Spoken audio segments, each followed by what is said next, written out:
Hey everybody, how's it going? This is Our House 21 here, and I'm about to start a new video series. So, those who've been following on social media have seen that I have gotten a massive amount of new parts in from my sponsor Venom and their sister company ATOMiK. So I'm doing a fleet-wide upgrade with ATOMiK aluminum parts like these guys right here, and things like this. So basically, ATOMiK makes upgrade parts for pretty much all of the suspension on Traxxas cars. But it goes beyond that. I also have aluminum bulkheads, basically almost everything but the chassis, and differential housings. Ooh, aluminum differential housings. That would be cool. Okay, anyway, but the idea is I'm going with a massive amount of these aluminum parts on the cars, which is going to be an interesting cosmetic and durability upgrade. But before I start all that, I have to do all these shocks. So this is actually the second time I'm filming this intro, because the first time my memory card got corrupted. Yeah, it actually does happen. But, it took me quite a bit to go through and do all these 20 shocks, which I had to do in order to get the 5 vehicles ready. But, it's something that you gotta do. So for anybody who's never rebuilt shocks, it's not that bad a deal. It's actually fairly simple. The biggest thing is, for these ATOMiK shocks, you don't need any special tools or anything. All you need to do is you have this shock cap here. You open up the shock cap, you fill in the appropriate weight of fluid that you want. In my case, I'm using 45 weight for the speed cars, and the bashers I decided to step up to 50. I think in the original video I mentioned I was looking at going to 60, but after I filled a couple of them and I actually did some tests, like this right here. I'm sorry, you can't really judge by the feel off the vehicle, but just doing a quick inspection, I thought that I should step up in increments instead of just jumping right to the end. So I went ahead and did 50 in these guys, but it's fairly straightforward. You take off the cap, you fill it up, you work it back up and down a few times to work the air bubbles out. And you know what, I'll just go ahead and take this one apart and show you the process. So they're built like the Traxxas shocks. Actually, I may have a Traxxas shock here to show you. Okay, so this is a Traxxas shock. This is one of the stock plastic ones. So I'll just go ahead and show this guy side by side. And a couple things you'll notice, it's same overall physical length. This particular one has, since it's intended for the slash 4x4, it comes with a progressive rate spring on it. If you use these for a Rustler, I think they have a linear spring. There's actually 2 versions that ATOMiK offers. One is the equivalent of the big bore GTR shocks. The other one is a replacement for the standard shocks. I think, like I said, I think the big difference is there's a larger piston, I think, in these, but I need to double check that. But again, same physical size, and they're built using the same overall construction, but slightly different techniques. They both have this lower retainer cap on here. So you can press the spring a little bit like that, and you pull this guy off. There's a nice snug fit between this and the spring to help keep it in place. So you might need to get your fingernail or screwdriver or something in there to get that apart. You take that off, you pull off the spring. Now this has a nice snug fit up here at the top as well. Take that guy off like that. Now you have your bare shock body. So you should be able to take this off by hand. You want to get these finger tight. You don't want to get them much tighter than that, because there's actually seals inside of here.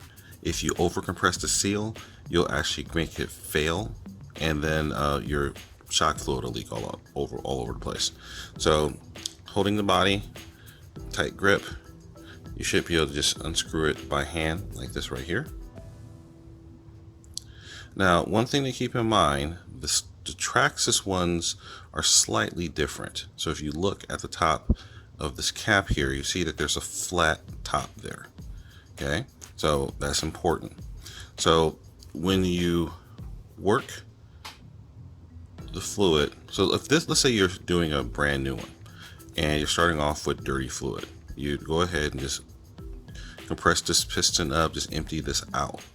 Like in my case, I have nice fresh fluid in here, so I'm not doing that. But you work it up and down a few times to make sure that there's no air bubbles in. And don't move it too fast because you can actually create air bubbles in here as well. So in this particular piston, you want to get it up to the top of its travel like that, and have the shock filled pretty much right to the top.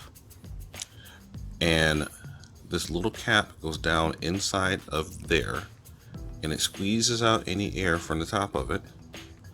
And then you screw it on carefully. You don't want to cross thread. This is aluminum onto aluminum, so you want to make sure the threads line up nicely. If they don't, that's called cross threading, and it will actually cause the cap to fail, but you're being careful. So here you screw it down again, finger tight, and you have these little cuts in the bottom here to give you something to grip to, and the top of the cap is flat, so you can do that too. So again, finger tight, get it down, and you're done. So now you can just work this guy up back and forth a few times, and it should go nice smooth motion. Now if you have air trapped in, well, first off, if you put too much fluid in, or if you forgot to fill it up when it was compressed and you go to squeeze it, you might get to a point where it doesn't want to compress anymore. That's because that little cap up at the top, that has, it's basically a little it's like a little airbag. So if you look at the top of the cap, there's a teeny tiny little hole in here. I don't know if you can see that well on camera, but there's a teeny tiny little hole right there. You can see it.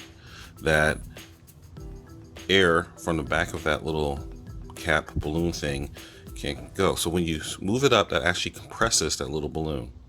And then when you move it back down, it gives it room to expand.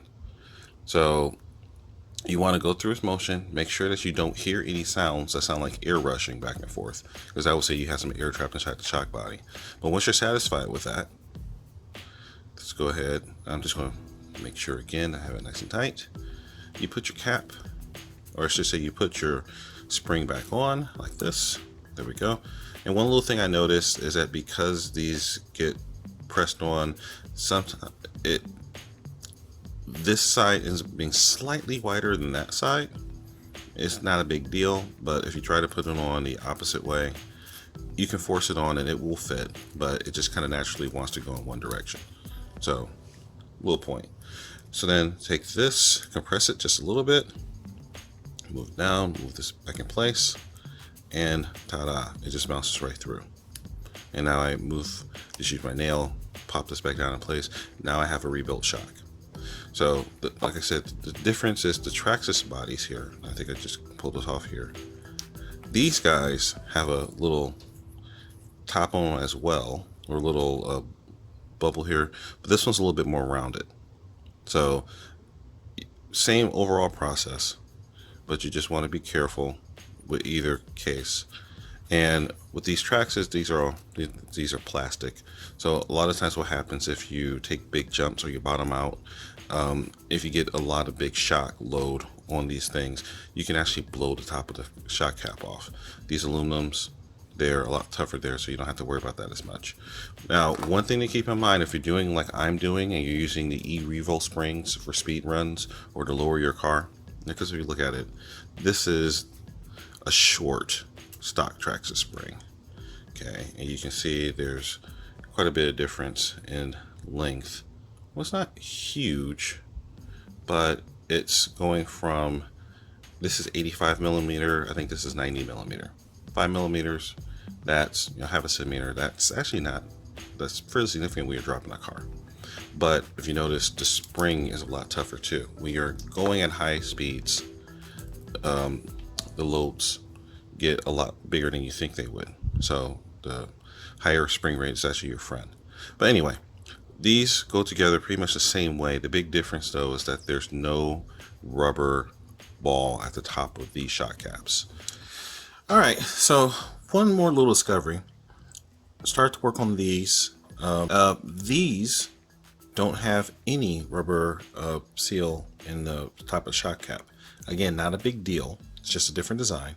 So for when I put this die in, I just need to make sure to cycle it a few times, get the spacing just right for the fluid inside, and then I'll cycle it through, make sure that I'm not getting any air trapped in where it shouldn't be, and we should be good. So it's just flat.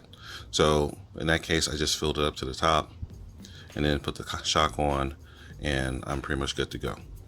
Alright, so I'm going to be splicing in some videos that I took along the way in the original install, just kind of showing some tips along and a little time lapse to show how this all goes together.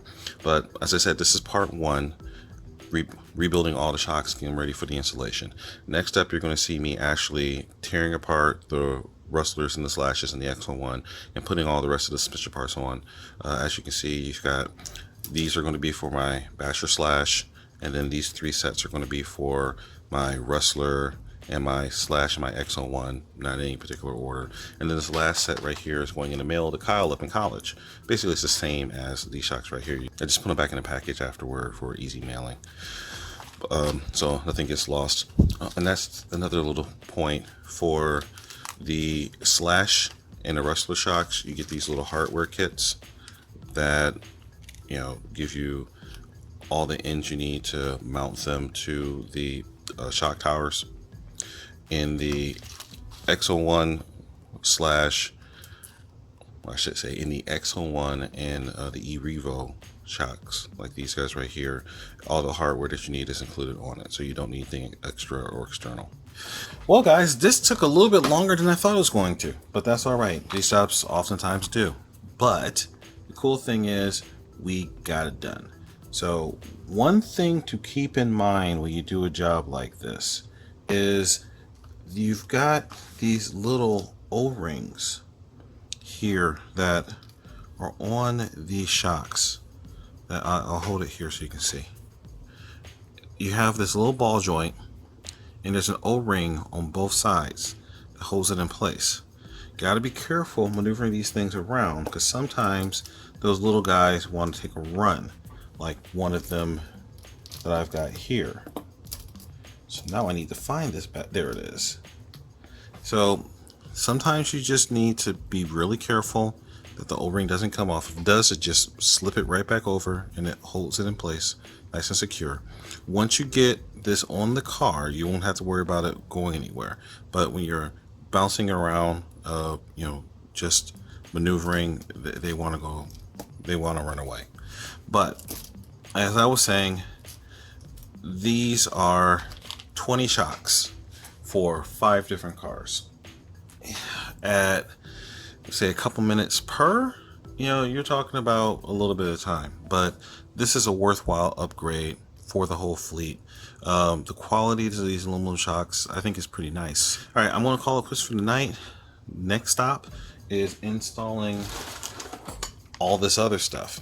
So you're going to see me rebuild the slash, well, the slashes, the X01, and the rustler here coming up very soon. Alright guys, our House 21 signing out. Remember the mantra, fly, fix, fly, break it, fix it, and do it all over again. And don't forget to check me out on Facebook, Instagram, and everywhere else on social media. And if you're bored, come around and check me out in the RC Physics Sandbox.